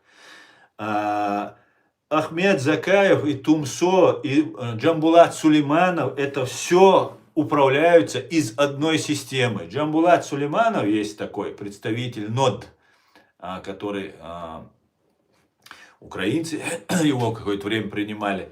Не знаю, давно не следил за этим. Вот этот человек якобы был врагом там. Он пиарился на том, чтобы объединить Ахмед Закаев. Он не врагом вначале был, но оппонентом был Ахмед Закаев якобы. Так вот, когда в Берлине было мероприятие, я тогда не мог еще понять, что происходит. Все они были недовольны Джамбулатом Сулеймановым, потому что были сторонники Ахмед Закаева, кто туда пришел. И они зашли в комнату, поговорили, вышли, и после этого Джамбулат Сулейманову предоставили трибуну, и он должен был что-то рассказать. По факту человек должен был помирить Идигова, Закаева и там еще одного деятеля. Так вот, этих людей он не мирил, он пиарился. И потом, и сейчас я уже понимаю, что ему площадку выступить на этом дал именно Ахмед Закаев. Хотя они вроде бы такие непримиримые противники и так далее. Поэтому это еще ни о чем не говорит. Что там кто-то на кого-то что-то плохое сказал, там 3-10. Нет. Они все, им дается команда, и они все управляются из одного центра. Создается оппозиция друг другу, а мы, нормальные люди, которые не связаны с Россией, остаемся за бортом. А они изображают из себя вот такую оппозицию. И потом, когда говорят, а почему вы с ними не миритесь? Почему вот, ладно, там Закаев вас не устраивает, но почему вас там Джамбулат Сулейманов не устраивает? Почему вас там, кто там еще, там Сараляпов не устраивает? Там, 3-10. Эти все люди не работают на чеченский на народ. Они работают на себя и на Кремль. Это очевидно и 100%. Почему это очевидно, уже откровенно, когда в прошлом, да, 22-м, позапрошлом году, по-моему, когда, нет, в 23-м году это было, когда, Пригожин пошел на Кремль, якобы сторонник Ичкерии, защитник Джамбулат Сулейманов сказал, что мы готовы провести, он обратился к Пригожину, он уже думал, все, власть сменилась, и такой фальстарт у него произошел. Он саморазоблачился. Прямо открыто сказал, что мы поддерживаем, что мы готовы провести референдум и готовы взять на себя ответственность за управлением на Кавказе. То есть роль Кадырова. Он, дайте мне, он сказал. Русскому, россиянину, Пригожину, он сказал, мы готовы провести референдум. Все, на этот момент было очевидно, что этот человек просто самооткрылся. Поэтому, если кто-то кого-то ругает, это еще не значит. Есть здесь тоже две шавки, которые тоже важно обозначить. Есть дочь Кавказа, есть одна здесь, которая в Европе живет. И еще какой-то там есть поборник нравственности в чеченском обществе, который туфту полностью гонит какой-то там, ни о чем. Макалов его фамилия, по-моему. И вот они между собой начали говорить, это все идет пиар. Вы должны вовлечься в эту систему, вы должны между собой ругаться. Они даже, может быть, друг друга и не любят, на самом деле ругаются. Но сверху поступает команда, и они грызутся между собой, там что-то друг на друга говорят. И вот таким вот образом они пиарят. То есть создают информационный фон, информационную повестку. Понимаете? Вот так ведется работа против чеченцев. Главное, чтобы вас вовлечь, зрителя, простого зрителя, вовлечь, чтобы вы там оказались вот в этой среде, и чтобы вы об этом говорили, что смотрите там, смотрите, сколько их появилось, этих фейковых цеховиков, вот этих блогеров-цеховиков.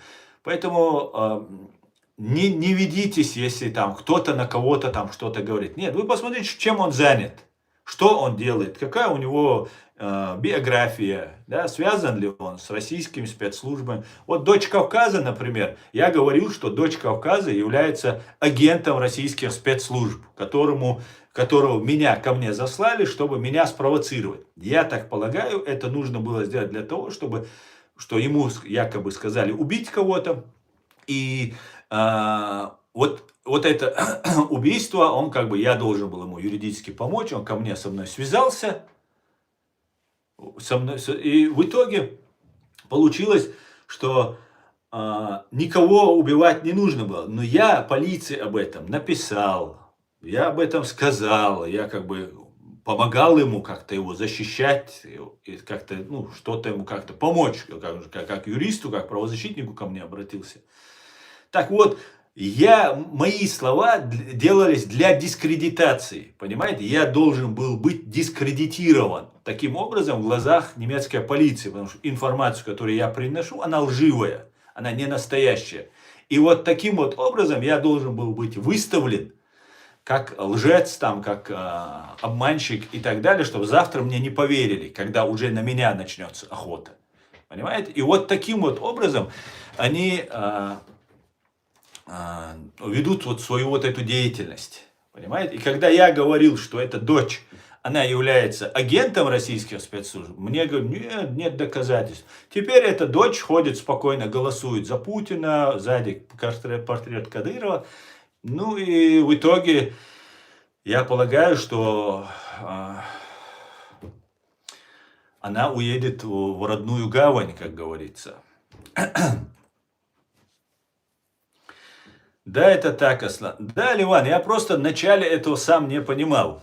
Я в начале сам этого не понимал, я пытался разобраться, не мог, у меня в голове не укладывалось. Я понимаю, что политика грязное дело, что здесь такие много лицемерия, много обмана, но я думал, среди чеченцев это не может, да, может кто-то есть, но не может это быть таким откровенным, так нагло, чтобы люди так лгали. Потому что им же жить среди нас. Хорошо, сдаст он меня, убьют меня, там еще что-то со мной произойдет.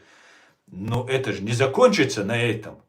Понимаете, это же рано или поздно ответка же пролетит.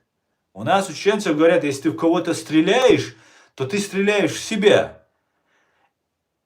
Эти люди вообще нюх потеряли, они вообще берега попутали, они думают, они, во-первых, необразованные, тупые, и это еще не решение. Они грязные, по-чеченски бюхумши это называется, это грязь. И они потеряли, наверное, они уже благодаря этой безнаказанности долгой, поддержке всего мира, тому, что над нами делают, они дали им такую, наверное, уверенность, безнаказанности. Они, если бы взяли бы учебник истории за 6 класс, они поняли бы, что таких, как они, в истории человечества было полно. А у нас среди чеченцев никогда таких откровенных были 1, 2, 3 какие-то там ярые, известные, которые мы до сих пор собак называем такими именами, эти имена исчезли. Понимаете? Мазлак у нас такой был один, КГБшник, НКВДшник. Так вот, нету больше имени в чеченском языке Мазлак. Есть собаки, которых называют Мазлак. И эти люди просто, ну что ж, хорошо.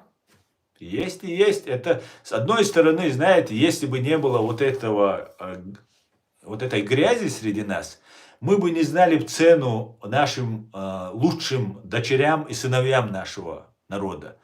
Потому что все познается в сравнении.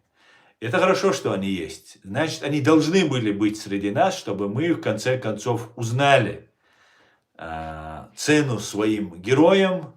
И, ну, конечно, и грязи тоже. Так что все будет Ичкерия, Делмула.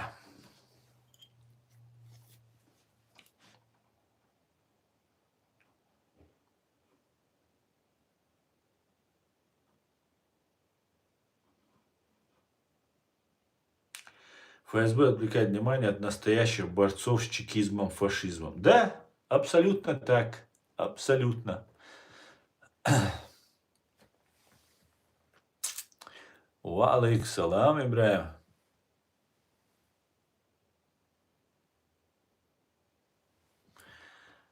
Россия, смешно.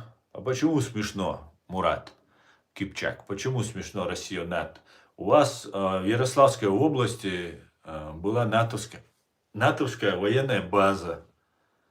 О чем говоришь? Почему смешно? Все нормально, вас просто не взяли, понимаешь? Потому что ненадежные, опасные, да, вас пускать туда нельзя было. Поэтому не пустили. Были бы, заслужили бы доверие, пустили бы, но вы опасные, да. Вы же...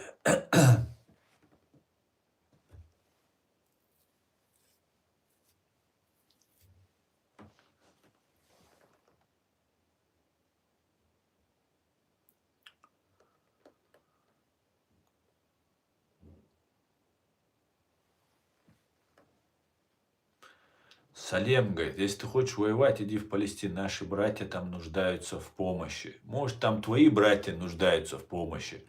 Там моих братьев нет, понимаешь? Хамас мне не братья.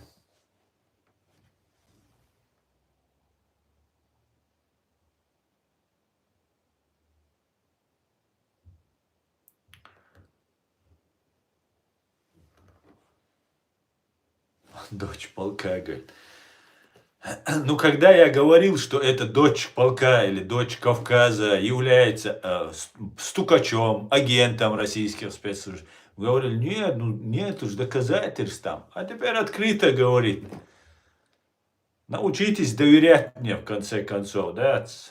А просто так-то олшун олаг. Ахта-то олшун олаг.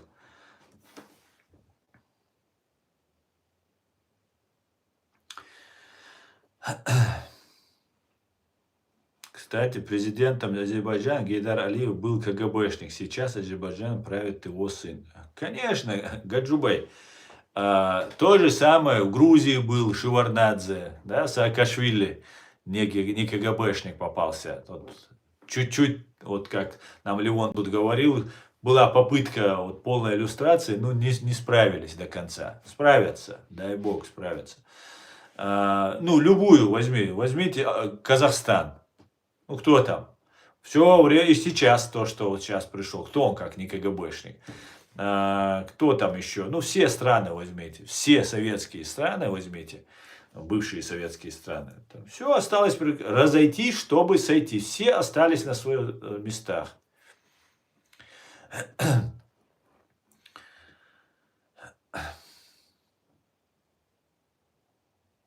В Ульяновской области была американская война. Да, Иван Петрович, конечно. Они тут рассказывают они, что вот мы тут великие, не было у нас никакой натовской базы. Как не было? Ульяновской у вас база натовская была. Из Милюасна, из этого дочь Кавказа был, шукта, полукиллер в полукедах. Его, короче.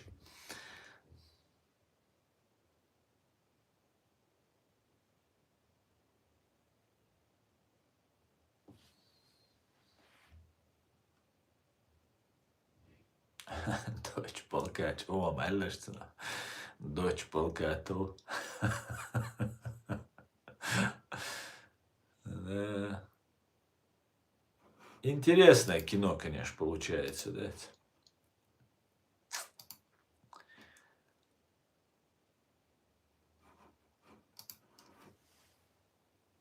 Кстати говоря, я так полагаю, нас уже 90 тысяч должно быть, да? Да, 90 500, где-то 600 тысяч с чем-то, 600 человек подписались только что за этот стрим. Я всех вновь вошедших, подписавшихся, друзья, приветствую. Наш канал запрещен на территории фашистской России.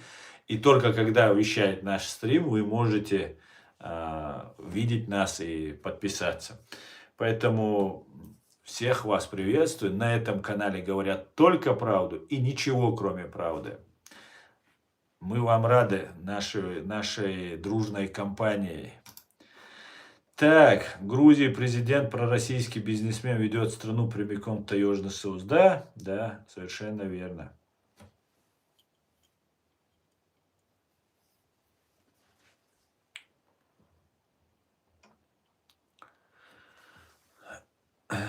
Так, мы уже 1,5 часа в эфире. Давайте, как обычно, еще полчаса.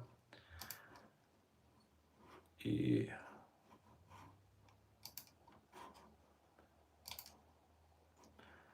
можно будет закончить.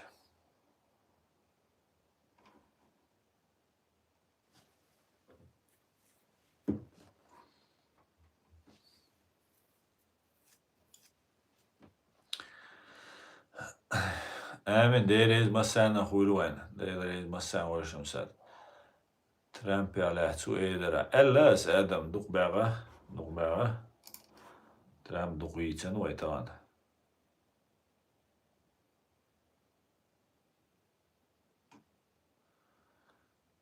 Знаю, как вы относитесь к российским военным, но справедливости ради, Шиндаков говорил, что выборы Кадырова или референдум, не помню, проводились под автоматами. Но, иногда даже фашисты говорят правду. Иногда, конечно. Референдум, он про референдум говорит. На референдум, так называемом референдуме, конечно, это было референдум, проводили российские военные, оккупационные российские военные на нашей территории проводили. Есть видеозаписи, где пусто просто, все разрушено, вообще ничего нет, просто висит там избирательный участок. И все, на БТРах, на танках колоннами приезжали, голосовали, урны им туда отвозили, такую видимость создавали. Конечно, нет было никакого референдума.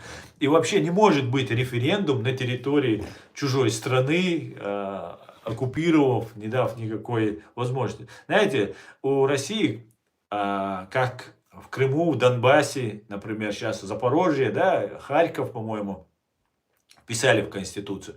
Так же, как вписали вот эти регионы Украины в Конституцию фашистской России, без спроса, ни харьковчан не спросили, ни запорожцев не спросили россиян, хотите ли вы этого, да, ну, если по закону делать, надо реально спрашивать. Вот точно так же они вписали нашу Чеченскую Республику. И если кто-то на этой земле утверждает, что Чеченская Республика является частью России, а Запорожье и Харьков не являются частью России, то у вас проблемы, я могу сказать. Потому что то же самое произошло. Причем никаких референдумов, ничего. Просто взяли свою конституцию, нашу страну вписали в свою конституцию. В новую конституцию, которую приняли на 1,5 года позже нашей. Обратите внимание. Вот такая вот. Это русня.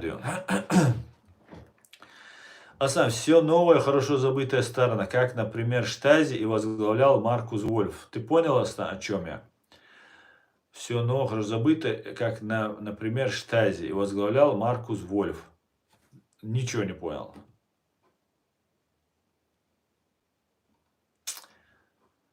Да, в Грузии и этот Иванишвили был всегда связан с КГБ, ФСБ. Да, Запорожье, Херсон, да, Херсон, по-моему, да. Я сказал Харьков, я сказал, Херсон. Никто не спросил, абсолютно, ни запорожцев, ни херсонцев, никого не спросил. Все, вы наши.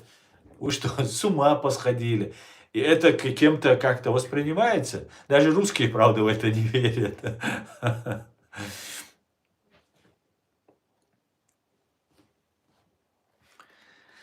Так, Ичкерия будет свободна. Далму, ладно, Дометиев, Далму, дай Бог. Ассаламу алейкум. В настоящее время у нас, мусульман, нет единства. Умар Ахматов. Ва алейкум ассалам.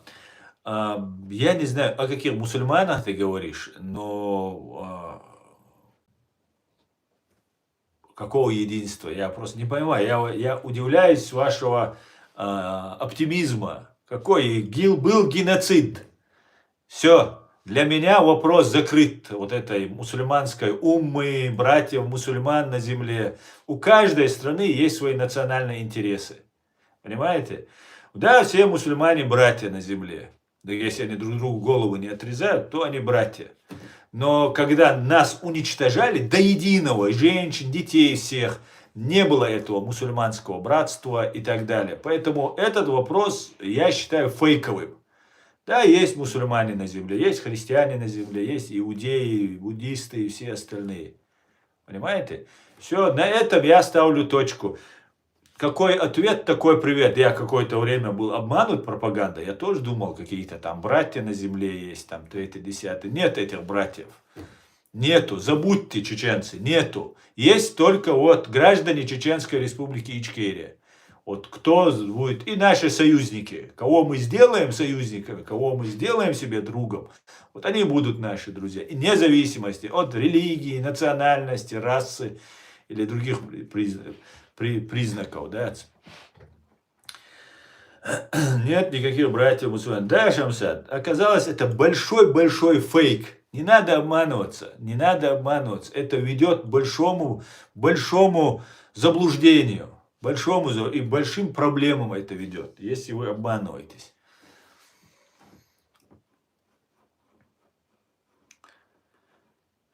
Штази вербовали ГДР политика и других для КГБ. Конечно, Штази было одним из самых успешных террористических крыльев военных, или не только военных крыльев КГБ, да?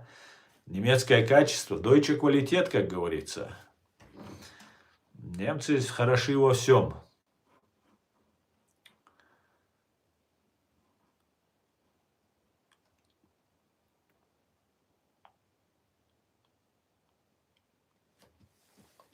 Так.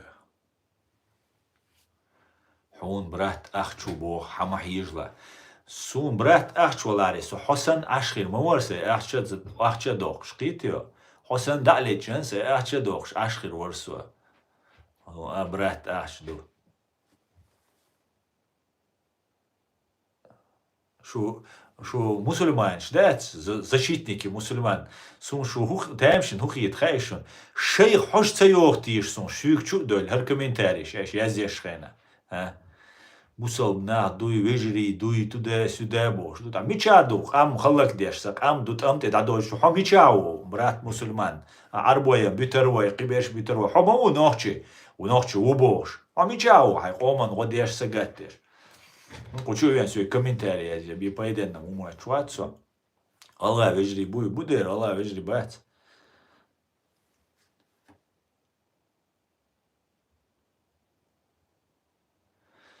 Aslan her nacht ten bo abo suik тхабелло вахт струнт и бол беш бо Ахмад Силасу.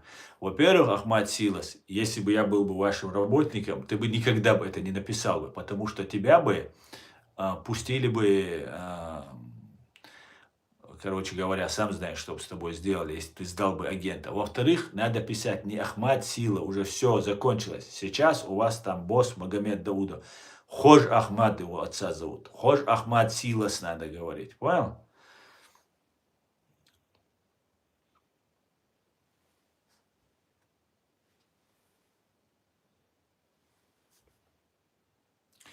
О каком братстве, если поехать в Мекку, надо визу делать на много тысяч $. Да вообще, Саудовская Аравия, это вообще рассадник просто. лицемерия и подлости. Что скажешь о запрете никабов, а скоро и хиджабов? Ну, у вас в России там все такое возможно, да, такое делается. Ну, специально. Смотрите, сейчас нагнетается обстановка. Кавказ, по всей видимости, да, будет выходить из-под контроля фашистской России. Уже выходит из-под контроля фашистской России. Россия к этому готовится. Для того, чтобы подготовиться как следует к этому, начинаются создаваться очаги конфликтов. Это антисемитизм, это запрет никабов, запрет хиджабов. Я вообще против того, чтобы запрещалось что-то в религии вообще. Религия должна быть абсолютно свободна. Если эти люди вам не угрожают убийством, а хиджаб или никаб или паранджа, это оно не представляет для вас угрозы. Да? Если, конечно, там какой-нибудь террорист там одел паранджу и еще там, чтобы его опознали, не опознали. Также и маски вот от ковида носят, тоже можно ее одевать, эту маску.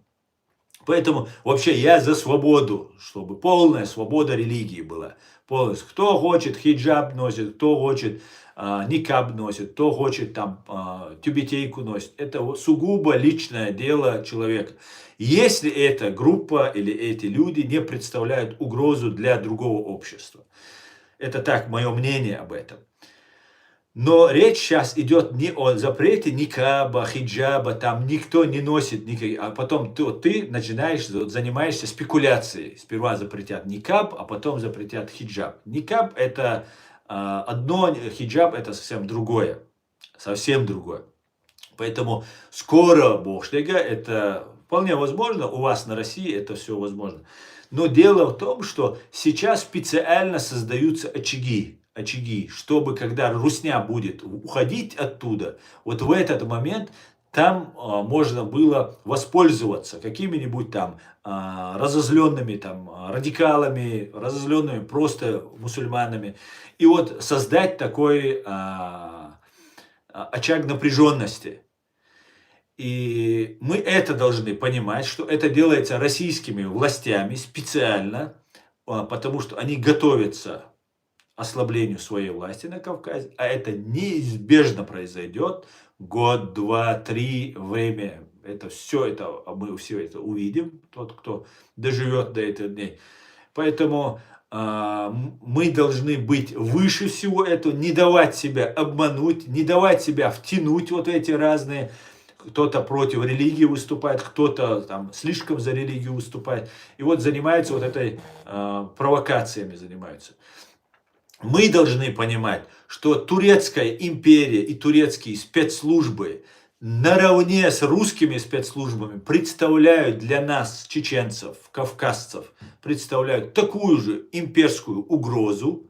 Да, вначале они будут добренькими, хорошенькими, кого-то покупать будут, кому-то деньги там предлагать, третье, десятое, за религию нам будут рассказывать и так далее. Но всем строителям халифата или шариатского там формы правления на Кавказе, в Чечне, проживающим в Турции, проживающим здесь в Европе, я призываю там, где вы проживаете, там начать делать этот халифат, а не там, где постгеноцидный мой многострадальный чеченский народ. Пожалуйста, к нам не лезьте, вам же без разницы, у вас нет ни религии, ни национальности, ни границ, у вас ничего этого нет. Поэтому стройте халифат в Турции. Самое лучшее место, последний халифат, кстати говоря, турки сами его закрыли, этот проект, и вы оттуда нам начинаете строить новый халифат. Поэтому постройте его сперва в Турции, постройте его во всем мире, и потом маленький чеченский народ последним, мы постгеноцидные, когда мы сражались, вас всех не было. Поэтому, когда мы построим, когда вы все построите, мы последними, если посчитаем нужным, присоединимся к вашему халифату. Это чтобы мы хитит Бог у нас ночи, в Палестине речь бушуниш. И Палестина сдаёлщу Израилю зачистить еще и террористический анклав, и бех боч наган рилух или халух, или как обычно. Ну и даёлщу, не будет больше никаких Хамасов где-то там в Иране. И в Иране они не нужны, понимаете? Потому что тогда Иран будет на себя вызывать в соответствии с международным правом гнев разных стран. Поэтому не будет никаких Хамасов, Мамасов и так далее. И хотят у нас сделать этот анклав, вот этот террористический такой, где будут всем объявлять джихады, где-то там террорист какой-нибудь себя будет взрывать. Нам это не нужно. Мы строим, у нас есть демократическое, правовое государство, Чеченская республика Ичкерия. И все, кто против этого, мы всех будем просить не нарушать наш закон.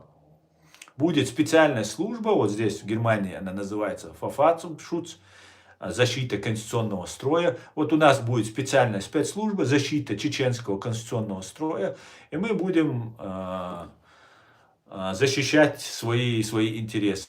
Но все, кто сейчас вот готовится к этому построению халифата там и так далее, они почему не делают в Турции этот халифат? Знаете почему? Хотя логично было бы, там же он закончился, там же его заново начать, в Турции этот халифат. Они его будут делать для того, вот эти людей, они молодежь там подготавливают, там все делают, для того, чтобы когда мы станем независимым, суверенным государством, деоккупированным, тогда они будут против нас использовать. Это вот, смотрите, демократы, это враги Аллаха, их нужно взорвать. И какого-нибудь молодого пацана обвязывать взрывчаткой и посылать оболваненного пацана, посылать, делать какие-то теракты. Вот к чему готовятся там разные турецкие и околотурецкие там разные деятели. И не только, и здесь в Европе, и здесь в Германии, и в Австрии, и во Франции. И почему-то всегда они связаны с российскими спецслужбами. По какому-то стечению обстоятельств они почему-то бывают с ними очень тесной коллаборации по какому-то странному стечению обстоятельств. Ну, как-то так. Так. Пойдемте дальше.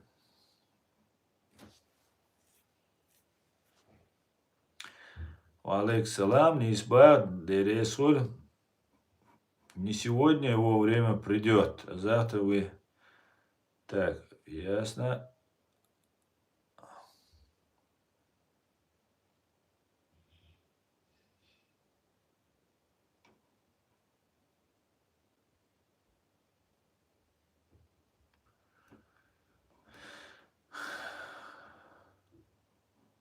Независимой Ичкерии надо создать хорошие спецслужбы. Да, абсолютно, Ян, это обязательно. Моссад должен быть свой.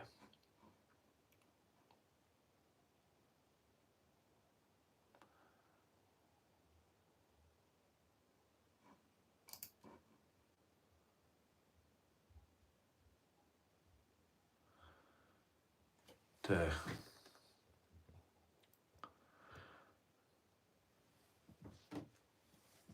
Ассаламу алейкум. Хватит использовать чеченский народ. Ва алейк салам. Ханен мою сюга. Ацраарон Ахмад Сила. Ахмад Силас, да? Ой, хазамо. Ханен ханга юцараон. Цаму Бог, кстати, останавливает его полицейский, и она ему говорит: ты что, не знаешь, кто мой отец? А полицейский говорит: а что вам ваша мама не сказала? Ха, даволу. Не, зудри, не нойца бюч.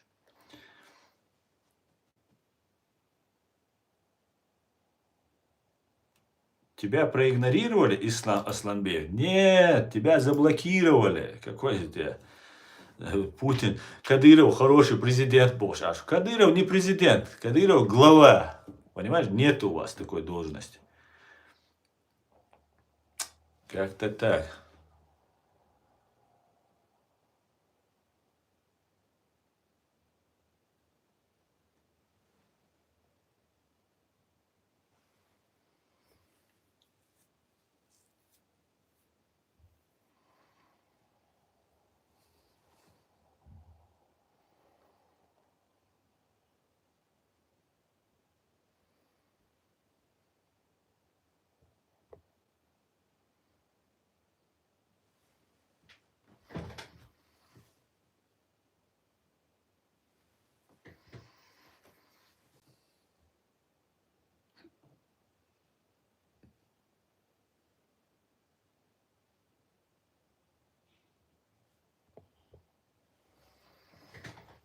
Да, Джахар Дудаев был президентом, это точно. Никто жить в Афганистане не хочет. Да, странно, почему они не хотят. Аур Баркшай.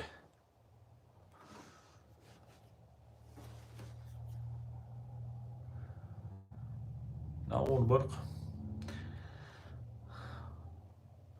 Ва алейкум салам. Дик Дудал Бухаста.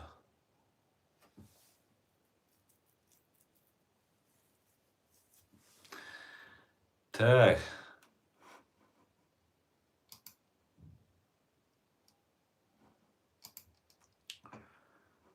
Интересное кино получается. Так, друзья. Сколько мы уже в эфире?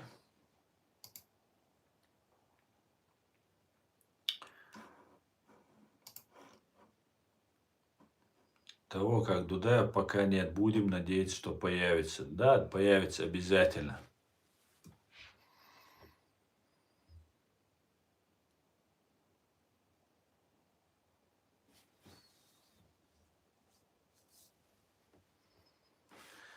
Как Жанбат Хусейн таких будет призывать всех чеченцев, а потом будет их предавать. Да, да. Кстати говоря, майор Закаевский, Джамбетов. Бусал уйбо. Ухун бара, хауй бусал. Суаму да мола. Бусал, хауй бусал. Худеш ашо, бусал баул, штец, оман годеш уйо.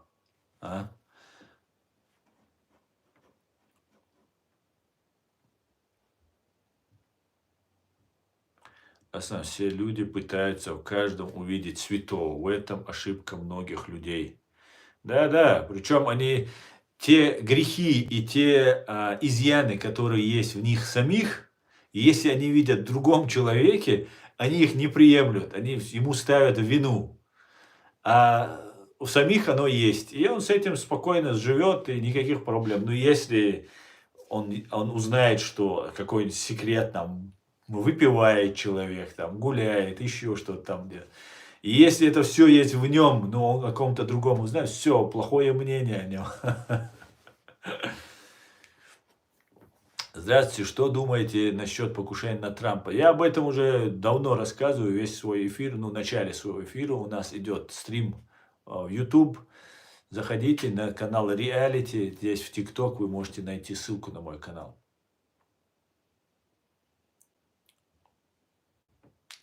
Что ты не защищаешь мусульман Палестины? Ты не мусульманин, говорит мне Антон Павлович. Антон Павлович беспокоится о мусульманах Палестины. Понятно, Антон Павлович. Когда нужно Антоном Павловичем, я буду защищать палестинцев, там, арабов, там, кого-то. Потом, когда Антоном Павловичем будет не нужно, я сам буду чуркой, там, шайтаном, кем я там еще буду и так далее. Вот и кто.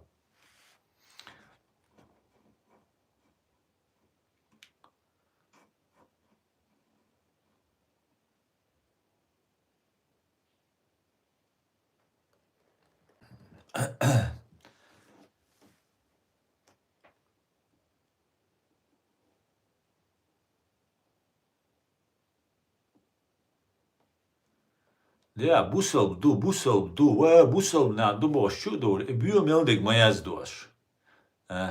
I yazdečena, šig mayaz djeca olk yazdečer, kičer, da, sladuvčer. Представь, да, еще?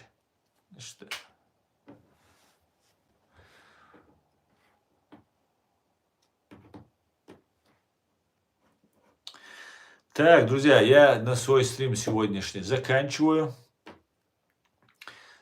Спасибо, что смотрите и спасибо, что поддерживаете. На этом стрим заканчивается. Завтра в 16:00, посмотрим, как получится, будет стрим, скорее всего, с Гарри Табахом, и все мы вместе сможем задать ему вопросы. Это американский офицер в отставке.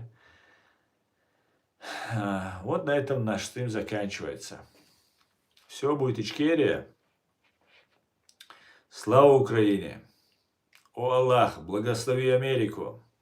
Адикюэль Маш Оэль. Всего хорошего, друзья. До свидания.